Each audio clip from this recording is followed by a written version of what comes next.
সাহেব বর্তমানে সুস্থ আছেন, ওনাকে ওটিতে নেওয়া হয়েছে, ওনার অপারেশন বর্তমানে চলমান আছে। আশা করছি যে ওনার অপারেশনটা লোকাল অ্যানেস্থেশিয়া দিয়ে করা যেতে পারে, কারণ আপনারা হয়তো জানেন, আপনারা হয়তো খবর পেয়েছেন যে উনি কিন্তু একটা হার্ট পেশেন্টও, তো ওনার হার্টের কারণে ওনারা চেষ্টা করছে যে লোকাল অ্যানেস্থেশিয়া দিয়ে ওনার অপারেশনটা করার জন্য। যদি দেখা যায় যে ওটা দিয়ে কাজ হচ্ছে না, তাহলে ওনারা জেনারেল অ্যানেস্থেশিয়াতে যাবে। আমরা পুরোপুরি কনফিডেন্ট যে উনি সুস্থ হয়ে যাবেন। আশা করছি উনি আবার শিগগিরই ক্যাম্পেইনে আবার চলে আসবেন। আপাতত ওনার লাইফ কোনো ডেঞ্জারে নেই, আলহামদুলিল্লাহ। এই ঘটনা যারা ঘটেছে তাদের আসলে আপনারা কি দাবি করছেন? আমরা এখন পর্যন্ত কোনো কিছু বলতে পারছি না। আমরা পুরোপুরি নির্ভর করছি বর্তমান পুলিশের উপরে।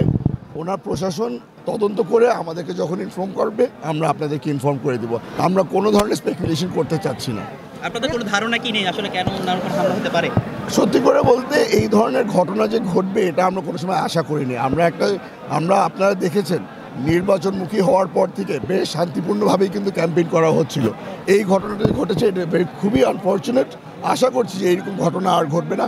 এটা একটা কমপ্লিট ফ্রিক অ্যাক্সিডেন্ট হয়েছে, আর এই জিনিসটা আশা করি আর হবে না। এখন এই ধরনের মানুষদেরকে বিভ্রান্তিতে আমরা ফেলতে চাই না। কোনো ধরনের সন্দেহ আমরা কিছুই করছি না। আমরা তদন্ত রিপোর্টের জন্য অপেক্ষা করছি। পুলিশ যখন আমাদেরকে কোনোভাবে ইনফর্ম করবে আমরা আপনাদেরকে জানিয়ে দেব। আলহামদুলিল্লাহ উনি ভালো আছেন, উনি সেন্সে আছেন।